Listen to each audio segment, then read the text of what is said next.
one of the best parts of a class workout. So today I did arms, chest, full body, burpees, everything, yo. Explosive workouts. If you want to burn fat, build muscle, explosive workouts and circuit training is the way to go. Burn a lot of fat, build muscle, all right? Best part of working out after class workouts, my post-workout.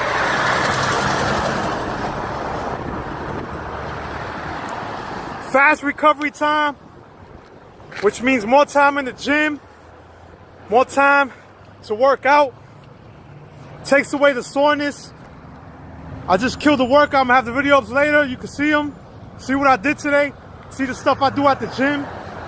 I'm telling you right now, man, it ain't no joke. But I take this on a daily basis, sometimes twice a day.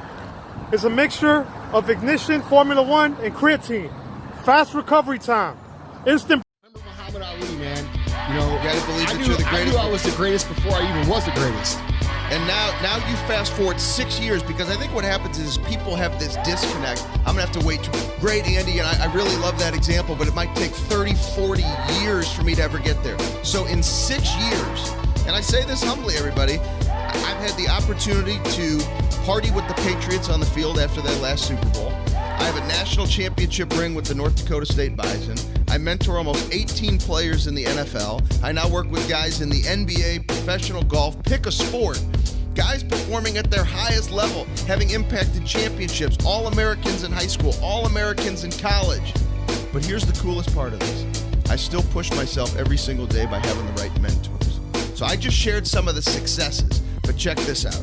This past year, I was at the national championship game with the North Dakota State Bison. That's the team. Carson Wentz was the quarterback, now with the Eagles. We were going for a 5th straight national title. Saturday, January the 7th in Frisco, Texas. I'm on the sideline, firing the team up, preparing them to go out and do something that had never been done. We won that football game. My mentor, a guy named John Gordon, was on the sidelines of the national championship with Clemson on January the 9th, Monday night. And those are the types of things when I look back and say, I got the right mentor. You know, it's a mentor where I'm with the team competing for an FCS championship. He's there with the FBS team, Clemson, the top of the top in the country. North Dakota State's putting out unbelievable NFL players, but that's FBS versus FCS. And I look back and I'll never forget it. I sent my mentor, John, a text, and I said, thank you. Thank you for being an example of showing me what it always means to get to the next level. And I've been chasing John ever since we spoke for the first time together in 2009, and he keeps growing and growing and growing. And you know what? I pray I never catch his ass, because if I never catch him, I'm going to continue to grow and push myself.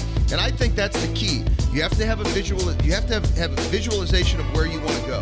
Believe in yourself with those I am statements. Just like Tyron said, I'm going to be the greatest welterweight to ever walk the face of the earth before he was the champion. Right? It's so consistent with all of these great individuals. But you got to make sure you stay humble and you stay hungry and you surround yourself with people that are going to push you, so that when you have great success, you recognize you're just getting started. So let me jump into,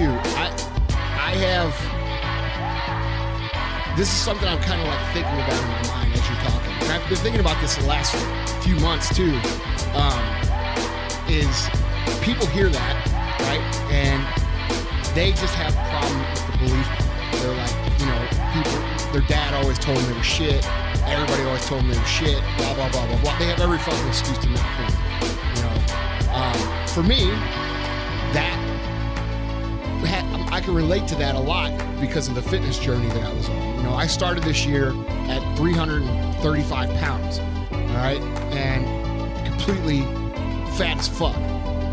And I had, even though I've been in tremendous shape many, many times in my life, I had a very hard time believing that I was going to be able to do that again at that point, okay? Right now, I'm pretty fucking lean at 267 pounds. 267 pounds of twisted steel and sex appeal, baby. All right. You know, and people are like, wow, that's a lot to be lean. Well, I'm fucking lean, dude. I'm built like a fucking NFL football player. All right. Here's the deal. You may not believe right now. You may not believe that you can do these things. You may hear us speak and think, Yeah, but I don't have this skill. Or yeah, but my mom told me I was shit. Or yeah, but I come from a trailer. Whatever it is that you tell yourself. But here's the thing. The work always comes before the belief. All right? So what you need to do, and what I mean by that is that you are going to have to do a tremendous amount of work before you ever truly start believing in your heart that what you're going to be able to do is achievable. All right? And what I mean by that is that you've got to model somebody. You've got to go find somebody who's done what you've done. You've got to go ask somebody, or like Ben has his mentor, find somebody who's doing what you want to do, and you have to mimic those actions, trusting that they're going to produce that result. Even though you may not believe at that time that it's going to happen. And here's what's going to happen. You're going to inch your way forward. You're going to inch your way forward. You're going to inch your way forward. You're going to inch your way forward. And all of a sudden, you're going to look in the mirror, you're going to look at your bank account, or you're going to look at whatever it is you're looking at, and you're going to say, holy fuck, it's working. And you're going to have a little bit of belief. Okay? And then you're going to work, and you're going to work, and you're going to work, and guess what's going to happen? It's going to work some more. And then you're going to have a little more belief. Okay? So understand that the work is going to come before the belief. And doing the I am statements is helping you to believe, even if you don't fucking believe it. You see what I mean? Yeah. And I think people overlook that concept a lot, because I feel like I get that question a lot. They're like, Andy, why? I get it, but man, I have a really hard time seeing it or believing it. So in hearing your thoughts, which are dead spot on, it brings up something that I forgot to mention, was what I've actually done every day over these last 6 years. I actually broke down that every day, I call them points of contact. The course of action. The real value is the people who come in and make an impact, who come in and lead, who come in and develop more leaders. They take ownership. Yes. Like, dude, like it's so hard for me to understand how you can't understand that, you know, and forever and still, you know, I see people who think that because they've been in a situation for a certain amount of time that they're entitled to something. You're not fucking entitled to anything. And in fact, if you have that idea about the way things work, let me tell you what's going to happen. The opportunity's going to come around. You're going to be in your situation. You're going to say, hey man, I'm next in line. You know, I got it made. I've been here for 7 years. I'm chilling. And the young hungry dude, and your performance is going to be slipping and slipping and slipping and slipping. The young hungry dude's going to come in with that hunger and that fire. He's going to be winning. And when it comes time to make that decision, here's what the conversation sounds like. Well, we got these two guys we're looking at moving up in the company. You know, so-and-so's been here for 7 years. So-and-so's been here for 6 months. You know, fucking 6 months, this dude's busted ass, and he's hungry, he's hustling. You know, he's on it. Man, for the last 6 months, this guy who's been here for 7 years is really slipping. Like, I don't think he's going to come in with the right fire and enthusiasm to get it done. And you know what's going to happen? You're going to miss your shot. You've got to always perform. You've got to always be your best. You've got to always do the most that you possibly can. Because if you don't do that, the opportunity, if you're not performing at a high level at any given time, there's opportunities that slide through your life that you're going to miss. And it happens, dude, ask anybody who's 70 years old how many opportunities they miss because of that concept. I guarantee you they will all have a list, a mile long, of shit they could have done had they been doing the shit they needed to do at that time. Now, they might not all admit it, but I guarantee you it will impact them in a way. Dude, I even asked my dad that. My dad's been like, oh yeah, you know, I could have done this, and this. You know, my dad was quote unquote a successful person, you know? So we're 15 minutes into this, and you guys have already dropped truth bombs and spit fire, and you're going like an 18-wheeler. But let me back up just for a second, and if possible, let's formalize this discussion a little bit. Yeah. Because we obviously talked a little bit before the podcast about talking about what goes into just kind of starting from scratch and talking about what goes into a successful person, which is of course what you've already been talking about.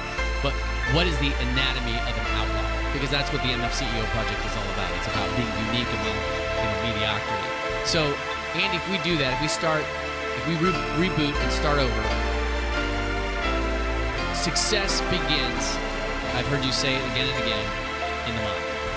So I would love to hear what you have to say about, principles and practices for how.